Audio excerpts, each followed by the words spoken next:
ഒരിക്കലും തിരിച്ചടിയാകില്ല. NSS general secretary അദ്ദേഹത്തിൻ്റെ അഭിപ്രായം പറഞ്ഞു. ആ അഭിപ്രായം പറഞ്ഞതോടൊപ്പം തന്നെ അദ്ദേഹം മറ്റൊരു കാര്യം കൂടി പറഞ്ഞു.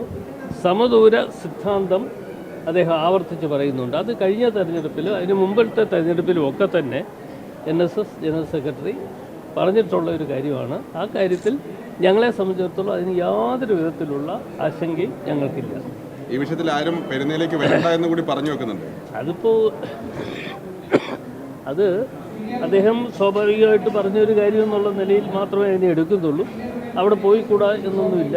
അവിടെ അദ്ദേഹത്തെ കാണണമെന്നുണ്ടെങ്കിൽ അദ്ദേഹത്തിൻ്റെ സമയം ചോദിച്ചിട്ട് ഞങ്ങളവിടെ പോകും. അതിന് പ്രശ്നമൊന്നുമില്ല.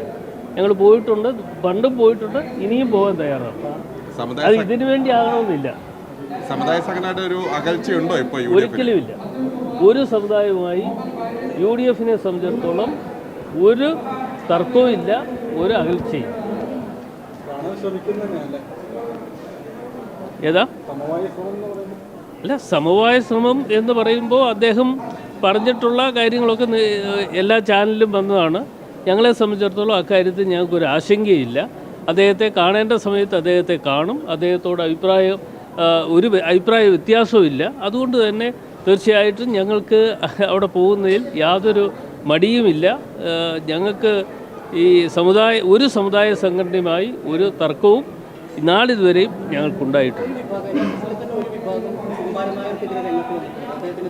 അതിപ്പോൾ അത് ഏത് വിഭാഗമാണെന്ന് എനിക്കറിയില്ല. ഞാൻ ഈ ചാനലിലൂടെ കണ്ടത് മാത്രമേ ഉള്ളൂ. ചിലയിടത്തൊക്കെ ഫ്ലെക്സ് വെച്ചിരിക്കുന്നു. ആ ഫ്ലെക്സ് വെച്ചിരിക്കുന്നത് വല്ല അർത്ഥമുണ്ടോ? അതിപ്പോൾ സ്വാഭാവികമായും ഓരോ ആളുകളെക്കുറിച്ചും ഓരോന്ന് പറയും. അദ്ദേഹം അതിൻ്റേതായ അഭിപ്രായം ഇന്നലെയും ആവർത്തിച്ച് പറഞ്ഞിട്ടുണ്ട്. അപ്പം ഞങ്ങളെ സംബന്ധിച്ചിടത്തോളം അത്തരം കാര്യങ്ങൾക്കൊന്നും ഞങ്ങൾ വില കൊടുക്കുന്നില്ല. ഒരിക്കലുമില്ല. ഒരു കാരണവശാലും അങ്ങനെ ഒരു ചിന്ത ഞങ്ങൾക്കില്ല.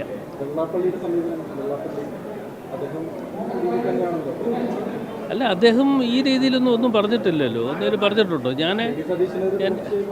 അതിപ്പോൾ അതെന്തെങ്കിലുമൊക്കെ അഭിപ്രായ വ്യത്യാസത്തിൻ്റെ പേരിൽ പറയുന്നതായിരിക്കും. തീർച്ചയായിട്ടും അദ്ദേഹവും ഞാൻ പറഞ്ഞു, ഒരു സമുദായവുമായി ഒരു തർക്കവും ഒരു വിഷയവും ഞങ്ങൾ ആർക്കും തമ്മിൽ ഇല്ല എന്ന് ആവർത്തിച്ച് ഞാൻ സൂചിപ്പിക്കുന്നത്. അതുകൊണ്ടാണ് UDF-നെ സംബന്ധിച്ചിടത്തോളം എല്ലാവരും, എല്ലാ സമുദായങ്ങളും, അത് നാനാജാതിയിൽപ്പെട്ട ആളുകളും ഞങ്ങൾ ഒരുമയോടുകൂടി കണ്ടുകൊണ്ട് ഞങ്ങൾ വരുന്ന 2026 തെരഞ്ഞെടുപ്പിൽ ഞങ്ങൾ മുമ്പോട്ട്.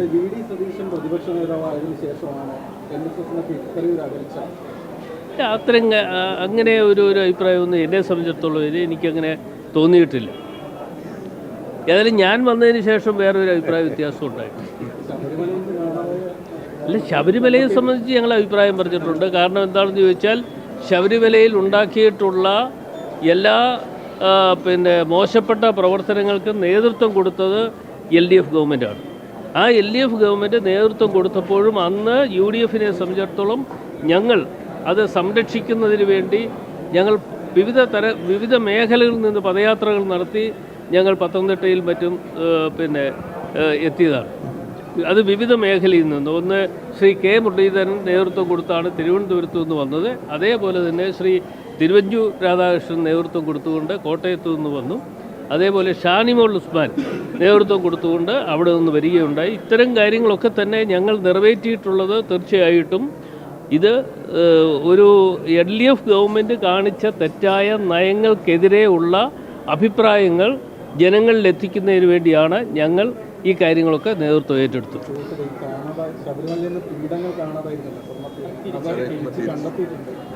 അല്ല, അത് ഞാൻ ഒരു ഇൻ്റലിജൻസിൻ്റെ ആളൊന്നുമല്ല. പക്ഷേ അത് പോലീസ് അന്വേഷണം നടത്തി അവരാണത് കണ്ടെത്തേണ്ടതായിട്ടുള്ളത്. അത് അന്വേഷണം നടത്തി അത് കണ്ടെത്തണം. പക്ഷേ എനിക്ക് തോന്നുന്നു വാർത്ത വന്നതിനകത്ത് കൊണ്ടുപോയതും അതിലെ തൂക്കവുമായി ബന്ധപ്പെട്ടുകൊണ്ട് 3-4 കിലോ കുറഞ്ഞിട്ടുണ്ട് എന്ന് പറഞ്ഞ ഒരു അഭിപ്രായം മാധ്യമങ്ങളിലൂടെ ഞാൻ കാണാനിടയായി. അതൊക്കെ അന്വേഷണം നടക്കേണ്ടത് പോലീസ് ഉദ്യോഗസ്ഥന്മാരുടെ അത് ആയിക്കോട്ടെ. അത് ഉദ്യോഗസ്ഥന്മാരുടെ ചുമതലയാണ്. അവർ കണ്ടെത്തട്ടെ. അവർ കണ്ടെത്തിയിട്ട് അതൊരു പുതിയ കാര്യമല്ലല്ലോ. ഞാൻ 2001 2004, 2006 കാലഘട്ടത്തിലാണ് ഞാൻ ആദ്യമായി ഉമ്മൻചാണ്ടിയുടെ മന്ത്രിസഭയിൽ അംഗമാകുന്നത്.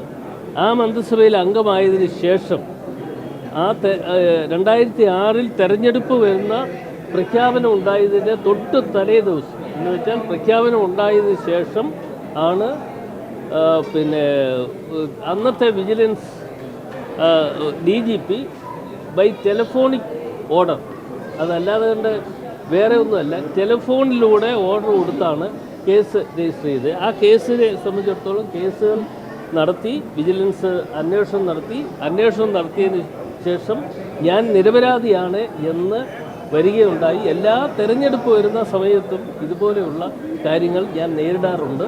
എന്നെ സംബന്ധിച്ചിടത്തോളം ഇത്തരം കാര്യങ്ങൾ ഒരു പുതിയ കാര്യമായി ഞാൻ കാണുന്നു.